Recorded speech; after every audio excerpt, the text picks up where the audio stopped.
সমস্ত জল্পনা কল্পনার অবসান ঘটিয়ে দীর্ঘদিন পর ঝিনাইদহ পৌরসভার নির্বাচন অনুষ্ঠিত হয়েছে। এদিকে নৌকাকে হারিয়ে বিপুল ভোটে নারকেল গাছ প্রতীক নিয়ে স্বতন্ত্র প্রার্থী কাইয়ুম শাহরিয়ার জাহেদী হিজল বিজয়ী হয়েছে।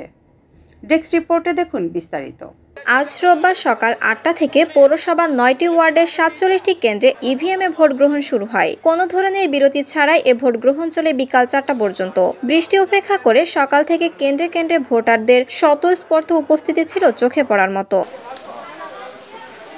এবারে নির্বাচনে মোট ৪ জন প্রার্থী মেয়র পদে প্রতিদ্বন্দ্বিতা করেছে।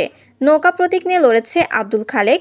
স্বতন্ত্র প্রার্থী কাইয়ুম শাহরিয়ার জাহেদী হিজল প্রতিদ্বন্দ্বিতা করেছে নারকেল গাছ প্রতীক নিয়ে। এছাড়া অন্য দুই প্রার্থী মিজানুর রহমান মাসুমের প্রতীক মোবাইল এবং ইসলামী আন্দোলন বাংলাদেশের প্রার্থী মাওলানা সিরাজুল ইসলামের প্রতীক হাত পাখা। সাধারণ কাউন্সিলর পদে ৬৪ জন ও সংরক্ষিত নারী আসনের কাউন্সিলর পদে ১৯ জন প্রতিদ্বন্দ্বিতা করেছে। নির্বাচনের পরিবেশ সুষ্ঠু রাখতে ১৮ জন নির্বাহী ও ৩ জন জুডিশিয়াল ম্যাজিস্ট্রেট মোতায়েন করা হয়। এছাড়াও ৩৫৫ জন পুলিশ ও ৮০১ জন আনসার নিয়োজিত ছিল। এদিকে স্বতন্ত্র প্রার্থী কাইয়ুম শাহরিয়ার জাহেদী হিজল নারিকেল গাছ প্রতীক নিয়ে ৭,২১৪ ভোটের ব্যবধানে বিজয়ী হয়েছে।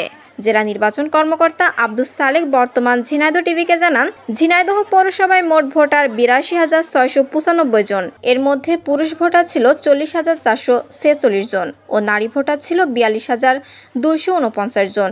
উল্লেখ্য, প্রায় ১১.৫ বছর পর চলতি বছরের গত ১৫ জুন এই নির্বাচন অনুষ্ঠিত হওয়ার কথা থাকলেও এক স্বতন্ত্র প্রার্থীর ওপর হামলার অভিযোগে নৌকা প্রার্থীর প্রার্থিতা বাতিল করে নির্বাচন কমিশন। দীর্ঘ আইনি জটিলতা কাটিয়ে শেষে উচ্চ আদালত দ্রুত নির্বাচন করার নির্দেশ দিলে নির্বাচন কমিশন ১১ সেপ্টেম্বর ভোট গ্রহণের দিন ধার্য করে।